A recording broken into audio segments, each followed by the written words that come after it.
take this meeting live in just about 10 seconds. I will turn it over to Megan and we can start the meeting in about 10 seconds. All right. How about give me another TV tray? Megan, you're all set. Okay, thanks, Jared. Hi, everyone. Thanks again for joining us tonight. This is the 6th and final virtual public outreach meeting held as part of the Binghamton Police Reform and Reinvention Collaborative.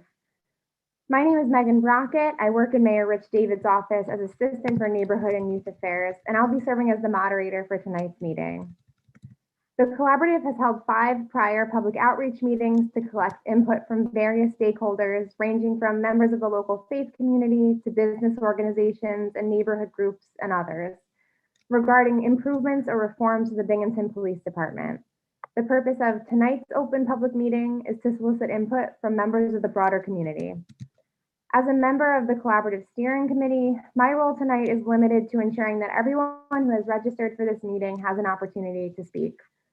As you can see on your screens, we are joined again tonight by several members of the Steering Committee, including Mayor Rich David, Binghamton Police Chief Joe Zukuski, District Attorney Mike Korchak, and Public Defender Mike Baker, along with several other members of the committee. Thank you all for joining us again tonight.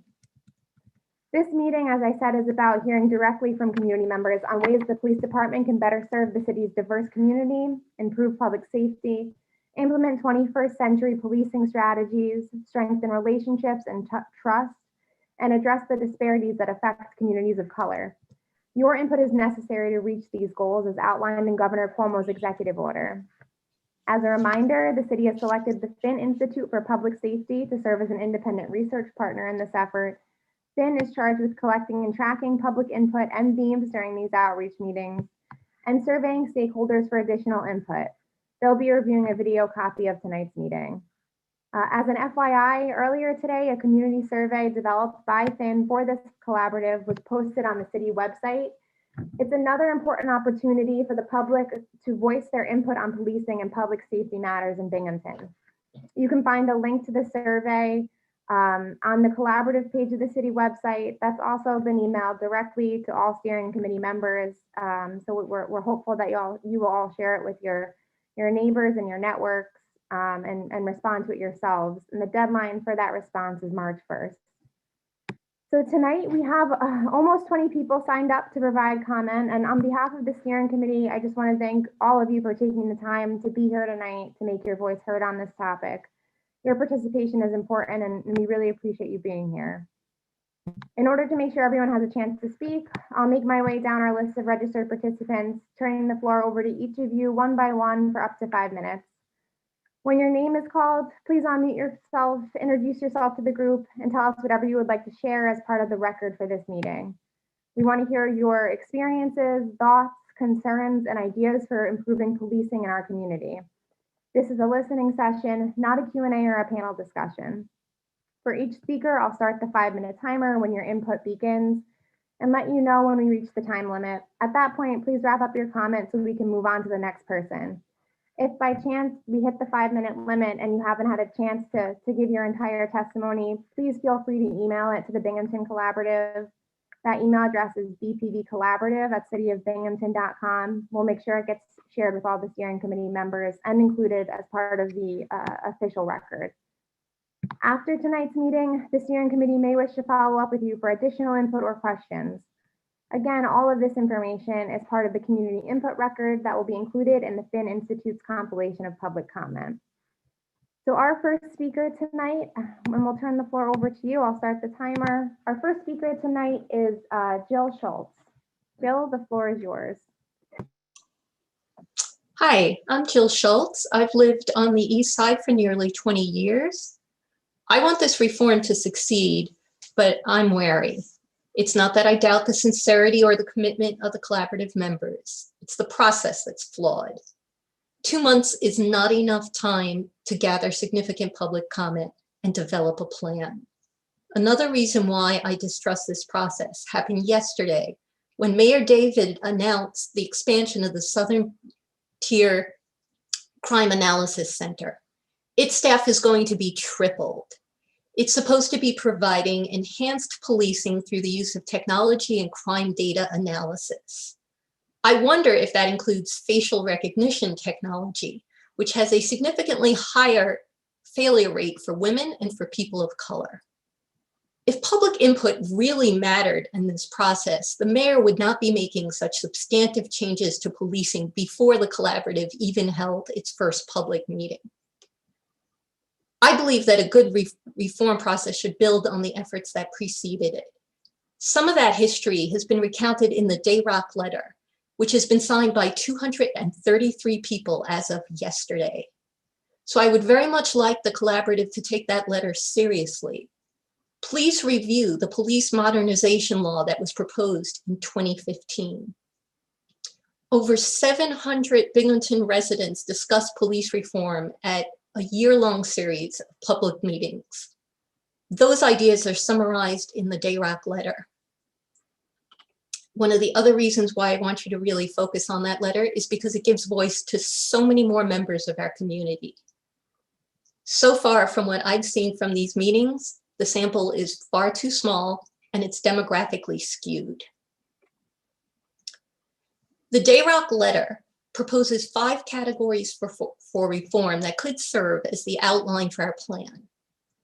We want the department to eliminate racial profiling, to increase transparency and accountability, to eliminate militarization, to minimize physical harm and the unnecessary use of force, and to reinvest in our community. It's our money. We'd like to have a say in how it gets spent to try to take care of us. In addition to the new policies and regulations that we would need to implement these reforms, we need to change the culture of the Binghamton Police Department.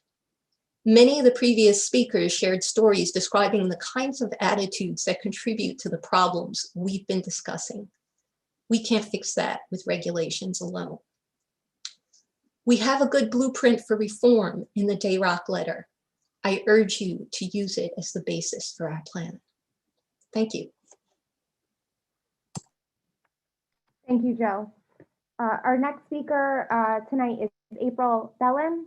April, I'll start the timer. We have you on mute, April. Can you hear me? Yes, we can. Great. Thank you. You're welcome.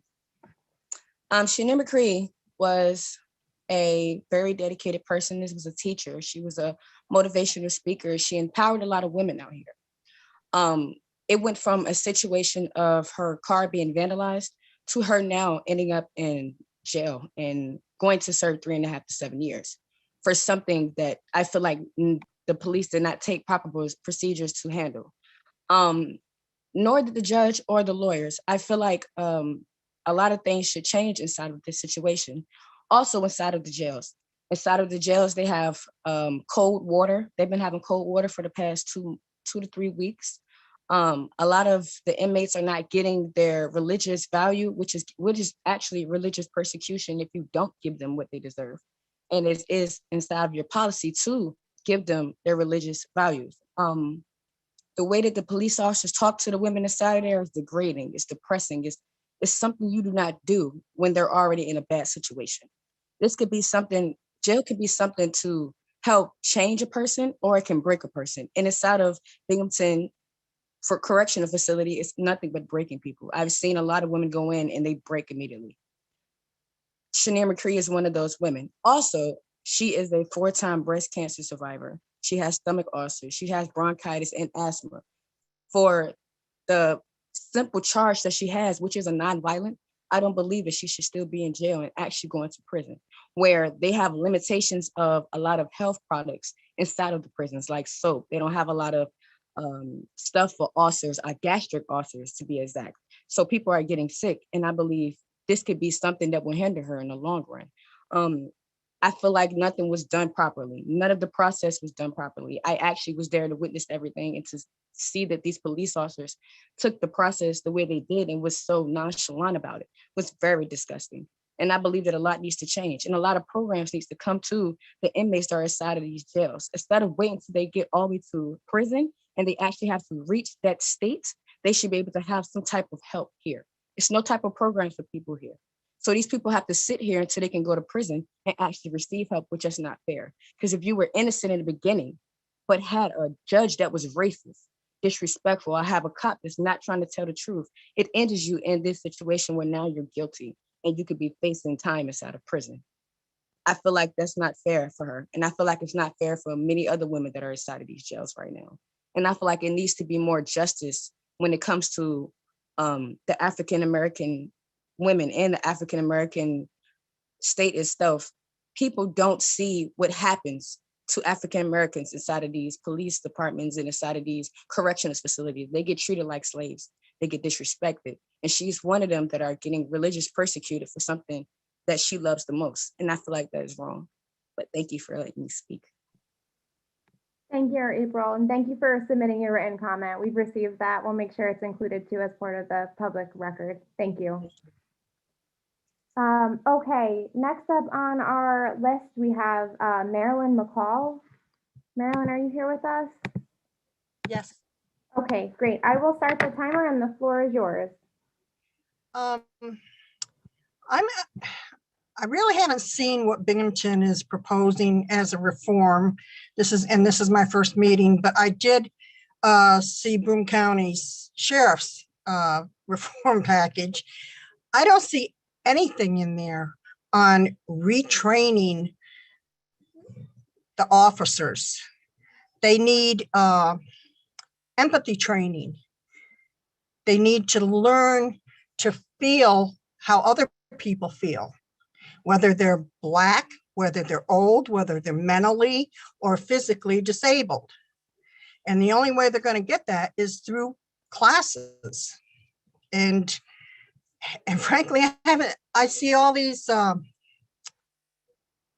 reforms are, oh, we'll set up a committee so we have more participants from the disadvantaged joining our forces. What's that?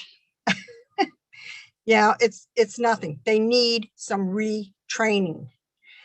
And basically that's all I have to say. Thank you. Okay, thank you, Marilyn, for your time tonight and for being here. We appreciate it. Next up on our list, we have Janet McHenry. I'm not sure if I see Janet on our screen here. I don't think so. So we'll come back to her. How about Dr. Sarah Gerk? Dr. Gerk, are you with us? Hi. Hi, I'm Sarah Gerk. I'm sorry, I'm sitting here. It's the Mac and Cheese Fest at the Binghamton Philharmonic tonight, and I have I'm surrounded by mac and cheese and eating my dinner. But I don't have too much to say at the moment, but I do want to share my concerns about this process. This process was enacted by Andrew Cuomo as an act of and my understanding of what this should be is focused on conversations around how we can do better and improve relationships between the Binghamton Police Department and people who are historically brutalized by police forces. And there's so much scientific evidence at this point. There's so much research that shows what happens broadly in the United States, the trends broadly in the United States, and some people locally have done an awful lot to illuminate specific situations here in Binghamton. And I have been listening into some of these sessions. I've been trying to chart the progress of this particular project. And I'm not seeing enough engagement with the right people. I'm not seeing enough support for proven methods to improve relationships and to reduce police brutality in this area.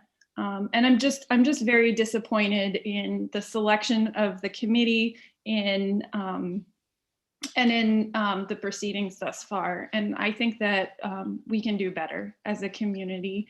And I hope that we find a way to establish some programs that can lead to real change in the lives of the most vulnerable people in our community. That's about it. Thank you very much. Thank you, Dr. Gerk. Next on our list, we have Kathy Staples.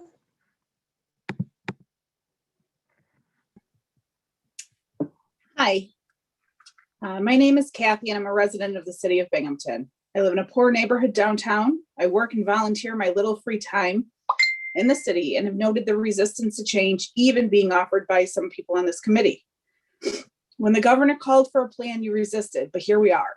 Reinvest in our community. With 12 additional police officers hired, we could have invested $1.2 million per year in our community. We could hire mental health response teams with qualified professionals, could have funded a youth center where our kids could be safe and move forward in the community they grew up in. We could have given students internet access to learn from home during a pandemic, provide food for families through the Farm Share program, open a harm reduction counseling center. These are all programs that show direct and real results. All of these meetings and speaking will do nothing if the people on the other end do not open their minds and hear their neighbors. The groups that continue to speak at these meetings, regardless of the feelings of speaking to the wall, our community you should want to see. These are the people who show up and speak for the many people in our community who don't feel connected or valued. We work here, we pay rent, own homes, shop in stores and work in those stores. A small group that does show up, shows up in spite of the feeling nothing will change. This is the exact moment in time that change is not only necessary, but required. We don't need another damn tank.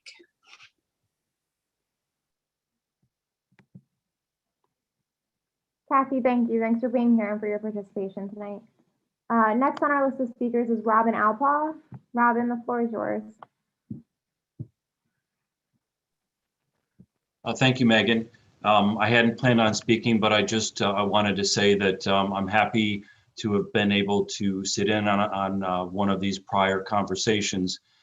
And I can just say, personally that my experiences with the police have only been positive. I've never had a bad experience, and I have had some interaction with problems in the neighborhood, and it's never been anything but positive and immediate action. So are there problems out there? Sure. But I think, this is a great and positive way that we can come together and address them as we are to make our community better all around.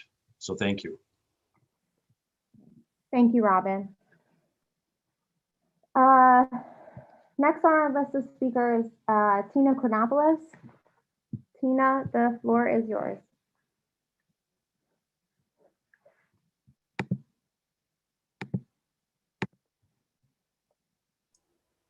Hi, can you hear me? Yes, we can hear you. Okay, awesome. Give me just 1 second. All right, I'm ready to roll. My name is Tina Quinnopoulos. My pronouns are she, hers. For those who are listening, it's important you know that I am white. I have lived and worked in Binghamton for 10.5 years and have been deeply involved with the community since I arrived here. I volunteered for 5 years with Identity Youth Center and also served on the staff board for 6 years. Most recently, I've been involved with Just's visiting program until COVID put an end to in-person visits at the Broome County Jail. I'm so honored and proud to be part of this awesome group of folks who have already gone ahead of me and who've said many, many things that I absolutely agree with. You all rock and you give me hope for a future in which Black, Indigenous, and people of color can walk around without fear for their lives. It would be remiss of me not to mention that I speak to you from the unjustly appropriated lands of the nations of the Haudenosaunee Confederacy and Lenni Lenape. It is imperative that we acknowledge that the wealth of the USA was founded on chattel slavery and the genocide of and appropriation of land from Indigenous nations. If you read the executive order, it very clearly says that Black lives matter. It very clearly asks the community to come together to imagine a policing practice for itself that results in improved policies and transparency to reduce any racial disparities in policing. The use of force policy of the Binghamton Police Department includes a provision mandating that the data be analyzed to determine if there are any particular trends. The one trend I see looking at all age groups is a clear example, and a clear example of racial disparity is that the use of force is disproportionately applied to Black folks. On average, for the years 2015 to 2019, 44% of use of force applications happened to white people, while 49% happened to Black people. This is completely out of whack in a city where 12% of residents are Black. I note with interest that Mayor David put out a press release on June 10th, 2020, in which he claimed that the BPD's use of force policy includes a ban on chokeholds and neck restraints.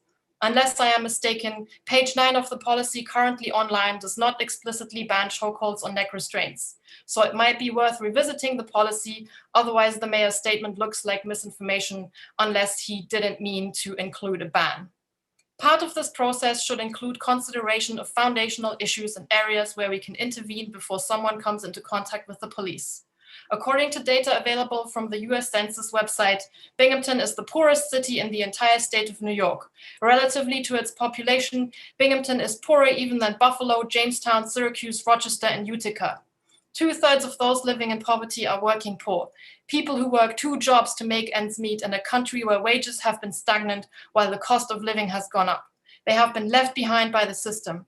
I see this as a failure in leadership and vision of our locally elected officials over decades who have been unwilling to deal with these issues, blaming them instead on individuals whom they see as lazy or coming here to get a free ride, which is a rhetorical, divisive, and often tacitly racist tactic. Binghamton lacks quality, affordable housing, robust social services like daycare, adequate provision for those who suffer from mental health or substance abuse disorders, and so on. Yet the city is willing to renovate the tennis courts at Rec Park to the tune of $1.5 million during a pandemic, when people in the city are hungry and live in cockroach-infested apartments that belong to locally known slumlords.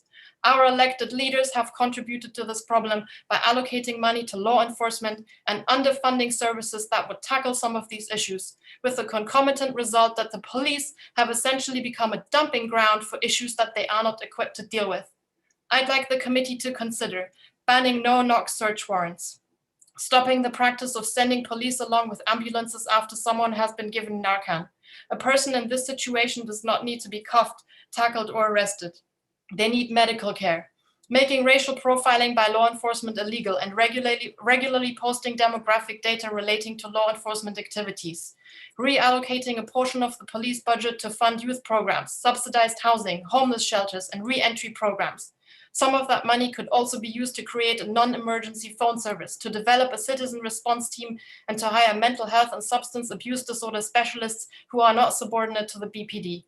Finally, as someone who is queer and who has family members, friends, and students who are trans, I want to uplift Bob Egan's suggestion that the BPD consider adopting a policy that regulates the police's interactions with trans people.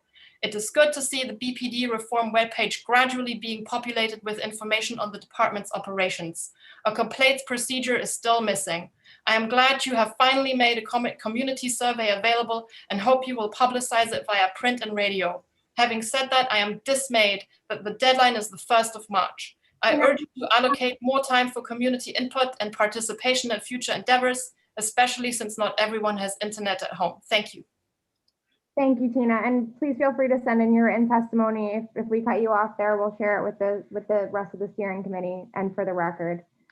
Next up, Councilwoman Aviva Friedman. Councilwoman, the floor is yours.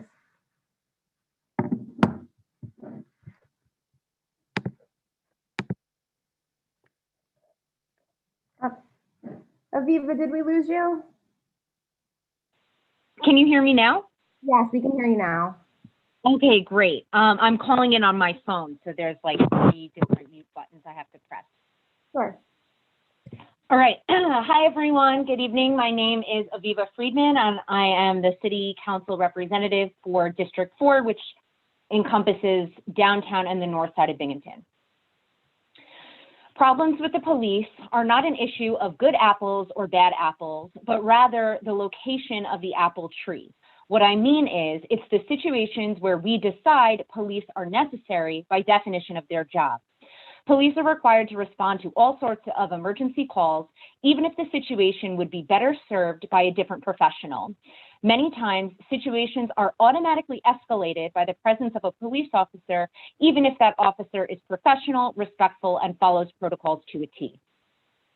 In my reimagining of policing and community safety, I picture decoupling police from nonviolent, non-threatening public safety situations. We've heard from a multitude of community members who have posited that a mental health crisis or drug overdose, for example, would fall under this umbrella. And I'd like to propose an additional facet of policing, which I don't believe has yet been addressed: traffic monitoring. In an article entitled "What Traffic Enforcement Without Police Could Look Like," published last month on The Appeal, Meg O'Connor writes, quote, in an article in Stanford Law Review, Jordan Blair Woods, a criminologist and legal scholar at the University of Arkansas School of Law, puts forth a framework for how local governments can disentangle traffic enforcement from the police department. Under the framework, local governments would reassign most traffic enforcement to separate traffic agencies that are independent from the police department. The agencies would employ unarmed monitors to enforce traffic laws, though exceptions would be made for violations that involve certain crimes that police would still investigate, like hit and runs or driving a stolen vehicle. Traffic agencies would also handle any automated traffic enforcement, taking the responsibility to review red light cameras and issue tickets away from the police, end quote. Berkeley, California has already put forth a proposal to implement a program like this. Binghamton could do just the same. Quoting O'Connor again, Black drivers are 20% more likely to be stopped than white drivers and as much as twice as likely to be searched, according to a study of 100 million traffic stops conducted by the Stanford Open Policing Project. And 11% of all fatal shootings by police in 2015 occurred during traffic stops, according to a Washington Post database of police killings, end quote. This is a clear situation where an armed police officer would not be necessary to respond, and the job could be effectively filled by another unarmed employee. I would also be remiss if I didn't voice my frustration and anger at the process implemented in this collaborative. I'm angered at the implication that grassroots groups who have worked for months to collect community input about community safety reimagination are called hate groups in order to discredit the valuable work that they are doing. What do they allegedly hate? Police brutality, racism, having months of planning, preparation, and execution of exactly what Governor Cuomo is calling for in these collaboratives be disregarded? Because I hate that too. According to the FBI, a hate group's primary purpose is to promote animosity, hostility, and malice against persons belonging to a race, religion, disability, sexual orientation, or ethnicity/national origin, which differs from that of the members of the organization. It is not only irresponsible, but incorrect and dangerous to conflate a group of community members who are soliciting public input about community safety with a hate group.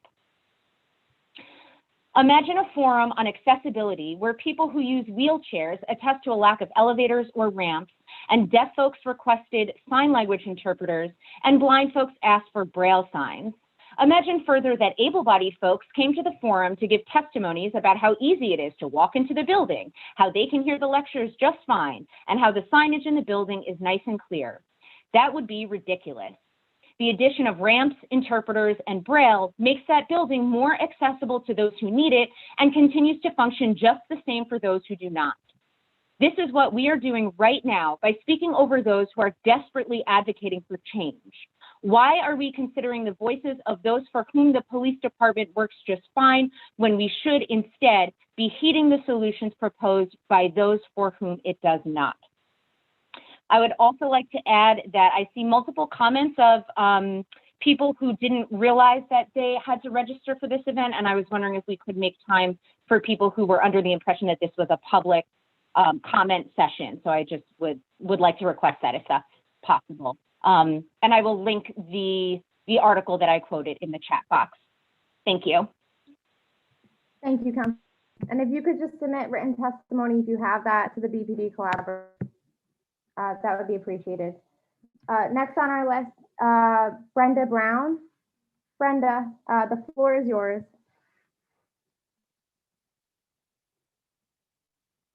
I think we have you on mute, Brenda.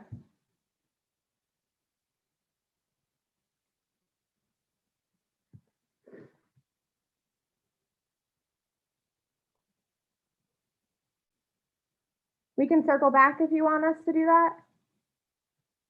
Okay, so we'll circle back to Brenda. Next up on our list is Alexis Plus. Alexis?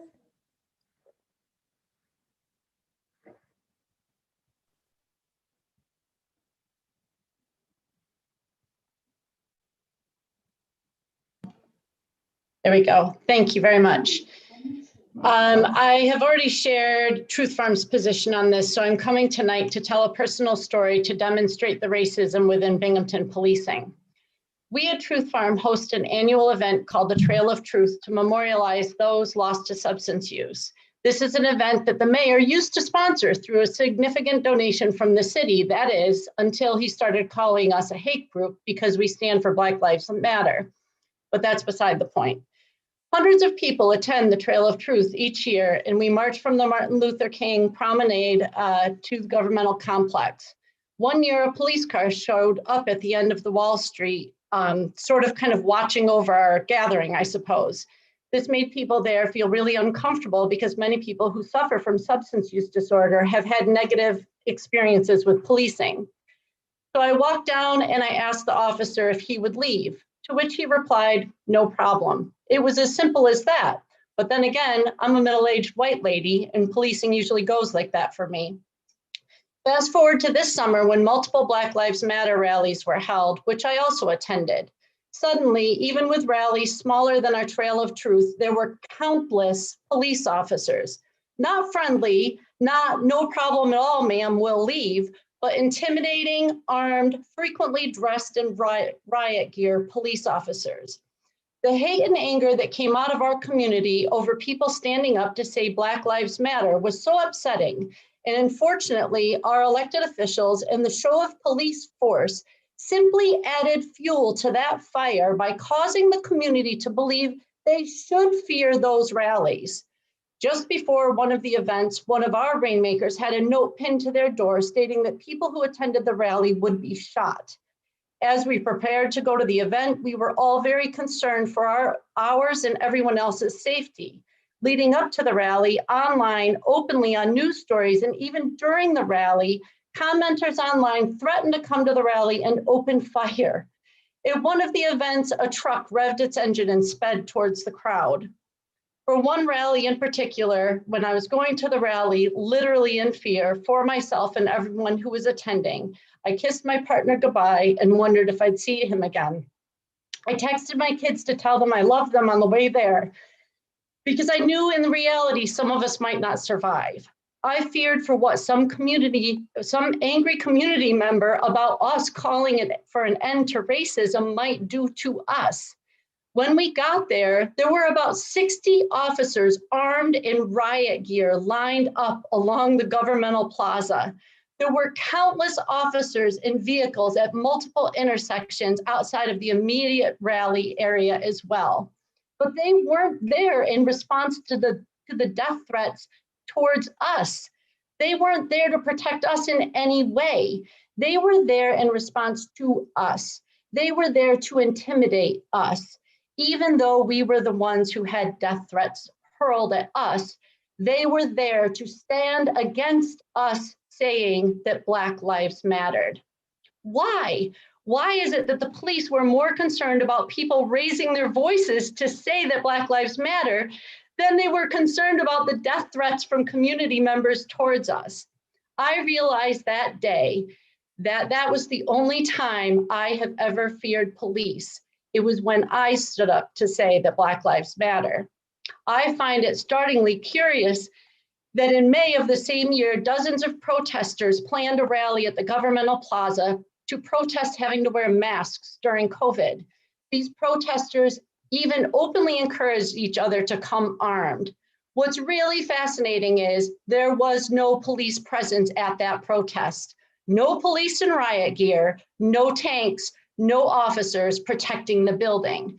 This is so reminiscent of the difference between Washington, of the difference that we saw in Washington, D.C. between the response to Black Lives Matter protests and the Trump supporters storming the Capitol with weapons who even beat and killed officers. It would seem that our elected officials, Binghamton policies, and policing are all deeply committed to maintaining not only their own racism, but the racism that exists in our community. And we all see it plain as day.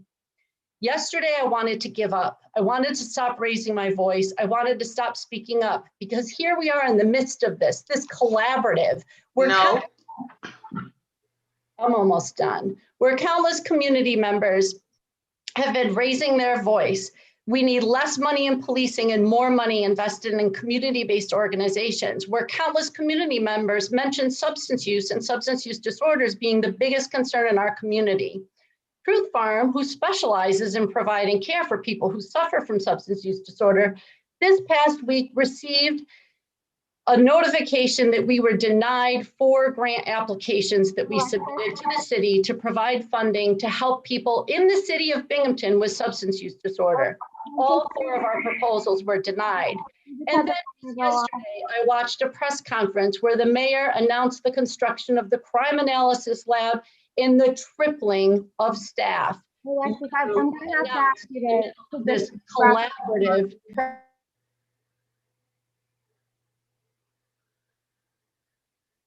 Okay, so we just had the timer go off. We have to move on to the next speaker so that we can make sure everyone who signed up to speak tonight gets an opportunity to speak. If you have a written comment, please send it to the BPD collaborative email. We will make sure in full it gets shared with all committee members and is included as part of the public record. In the interest of time, we're going to move on to the next speaker, and that is Nathan Hotchkiss. Nathan, are you still here with us? Yeah, Brenda is here. I think, can you have Brenda take my spot because she was in line before me? Okay, thanks, Nathan. Brenda, go ahead. Hi, I'm Brenda Brown.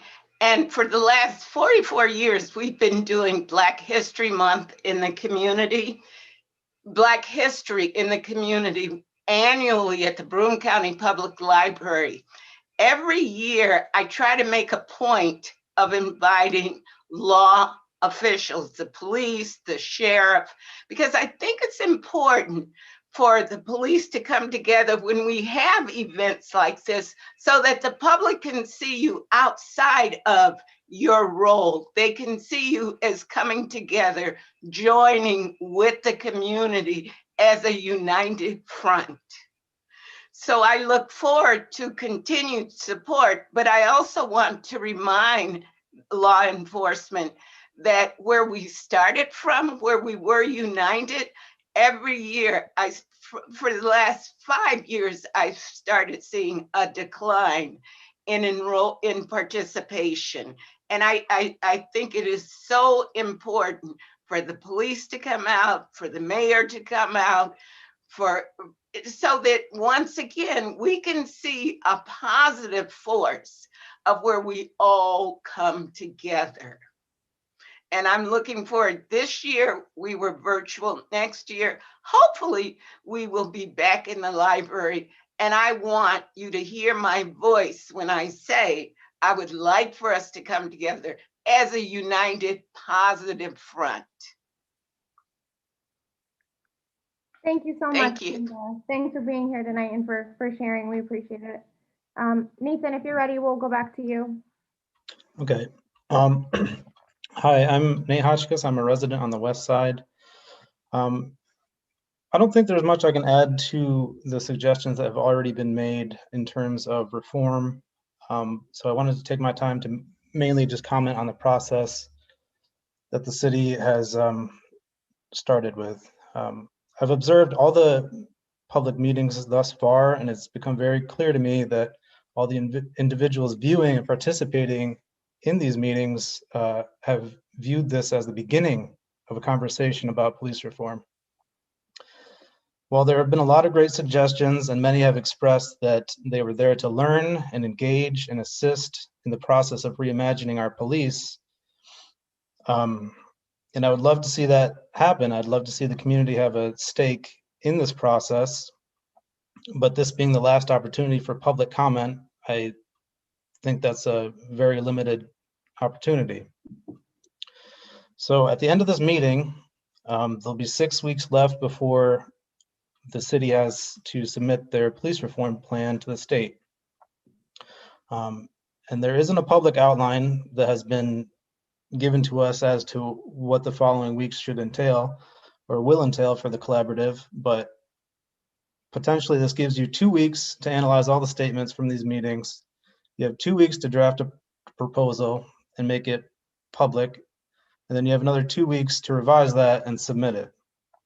So given that extremely crunched timeline, I don't think there's any way that anyone could produce a satisfying plan for this reform. So I'd suggest if the mayor and the steering committee want to really do this process justice, it's essential for them to create a provision to add to the plan that's being submitted on April 1st that would allow the steering committee to continue for another 6 months.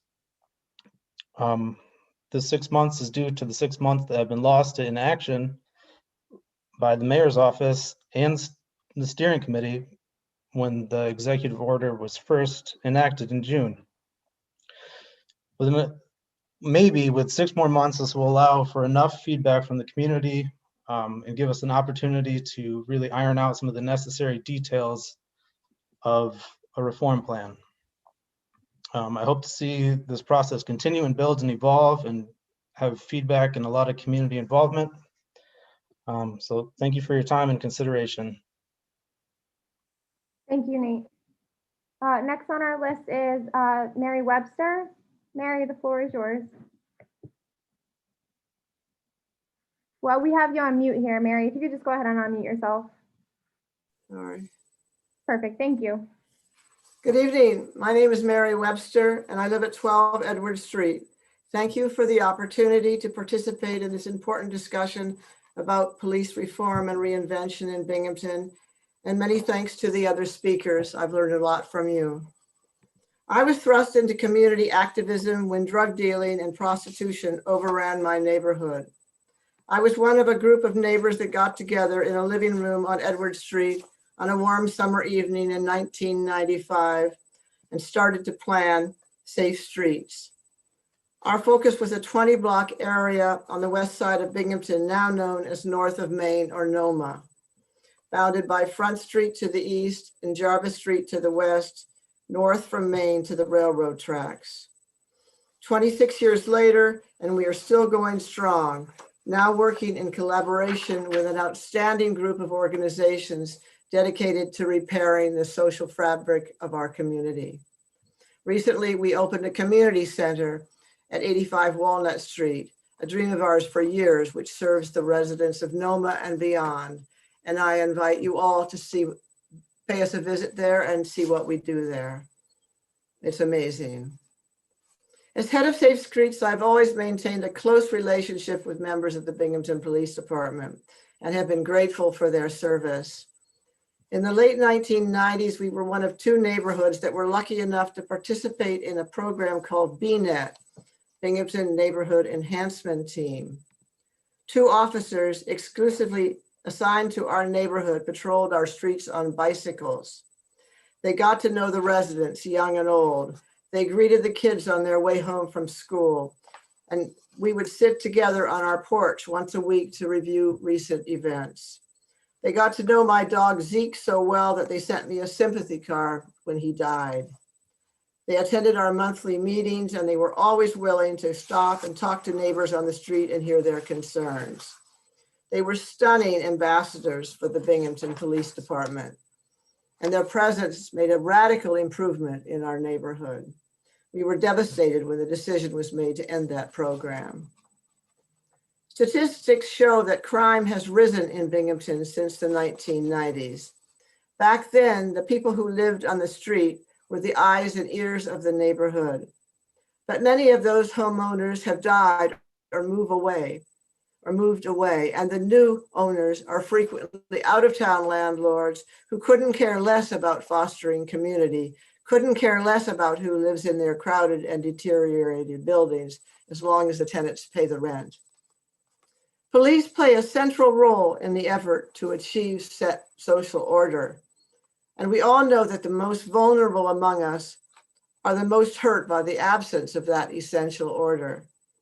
Several years ago, the principal of our local elementary school came to a Safe Streets meeting and asked for help. He told us that the kids from our neighborhood had the worst grades, the highest absentee level, and the most serious behavioral problems at the school. It is no secret that kids learn better in a safe and secure environment. As you reinvent the Binghamton Police Department, please consider a 21st century BNet for challenged neighborhoods like mine, in which officers would once again have the opportunity to stop and listen to people's concerns, who would build trust between the police and our citizens, who would show these kids that they are on their side. A BNet made up of officers who would play a vital role in repairing the social fabric of our deprived communities. These days, the police have enough to do in their essential task of responding to criminal activity, but their responsibilities go far beyond that into areas in which they have to get training on the job, like trauma and mental health issues and de-escalation.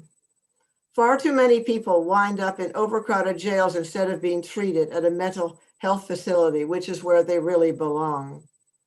We strongly urge the police department to partner with other entities that have the expertise to deal with these issues and let police focus on their real job, which is fighting crime and keeping us safe.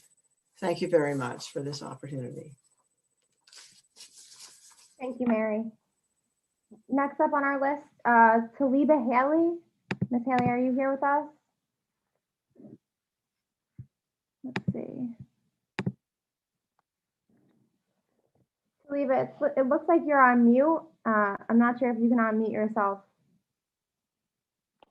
or if we're having tech issues.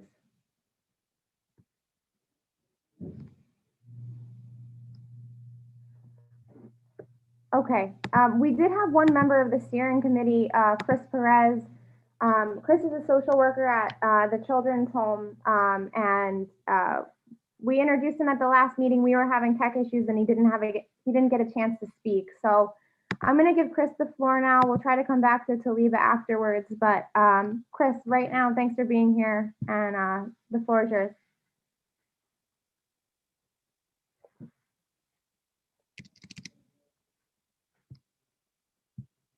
I'm still having trouble hearing you, Chris. Are we getting that from the other steering committee members?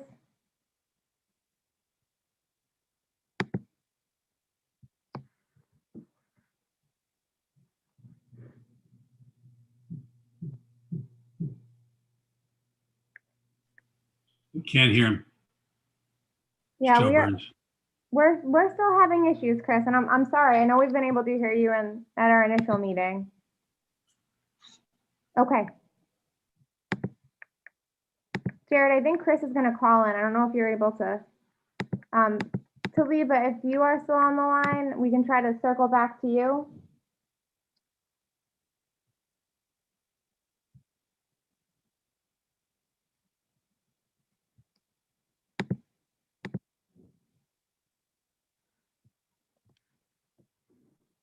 Okay, just give us just a minute here, folks.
Okay, it looks like we are still having tech issues with Chris, and we may have lost Taliba. Chris, if you want to send in your written comment just the same, and we can connect with you again. I don't think it's on our end, Chris.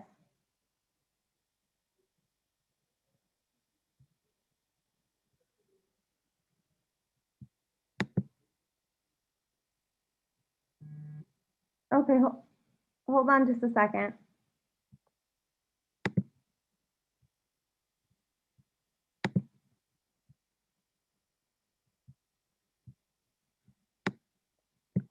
Yeah, I'm sorry, Chris. We're not able to hear you. We can try at a future steering committee meeting and just submit your comment and it'll be included as part of the public record. That goes for everyone here tonight. If you didn't get to share your full statement, there were people who didn't register. Those people still have an opportunity to send their statement in to the BPD collaborative email. So that's bpdcollaborative@cityofbinghamton.com. That email address is going to remain open. There's the public survey that was put online today. Please take the time to fill that out, share it with your networks and your neighbors. We want to encourage as much response to that as possible. So I want to thank everyone who signed up to participate tonight and in the prior stakeholder meetings that we held. As a reminder, all of the public input meetings have been recorded and they're available online on the City of Binghamton's website under the 2021 Police Reform and Collaborative page. Please remember to fill out that survey if you get a chance. And I want to thank you again all for taking the time to be here with us tonight. We do appreciate it. Can I ask a question? Oh. Can I ask a question? Yes, Councilman Burns. Yes, thank you. Just wondering now, what is the next step for the steering committee? Now that we've done all the listening, now what are we going to do to create this plan? Sure. So it's my understanding, Councilman Burns, that the Fuen Institute is responsible for sort of compiling all of the public input, both that we've heard at these stakeholder meetings, at tonight's public open comment meeting, and that we've received into that email address. And we'll reach out to individual steering committee members afterwards to follow up and set up next steps. So we're not going to meet with as a group with the Fuen Institute and discuss, because we did all this listening, and then are we not going to be able to give our opinion? Megan, I'll jump in here. Councilman Burns, there's going to be another stakeholder meeting next week. We're going to email that information out. We're going to be talking about the next steps. All of that information will be relayed to the public. City Council will have its own public hearing as well. So there are multiple other opportunities for the public to comment. People who were not able to register tonight but still want to comment, as Megan said, there's a survey that was released today. We encourage everybody to take the survey. You can email your written comments. City Council has multiple public comments before this will be voted on. There will be additional stakeholder meetings. After this meeting concludes, there will be an email that was sent out to all the stakeholders. We will be meeting multiple more times. Once the plan is submitted, the public will still have an opportunity to review the plan and comment on it. So there will still be additional periods of time for public comment. That will be communicated to the public as part of the next steps when we send out that to the stakeholders, either by the end of this week or early next week. But the purpose of this meeting tonight is just a public comment. And so Megan, I'm going to turn it back over to you. So we're going to end this portion of the meeting and the stakeholders can look forward to another email. Thank you, Councilman Burns. Thank you, Mayor. Thank you. And thank you again all for being here with us tonight and for taking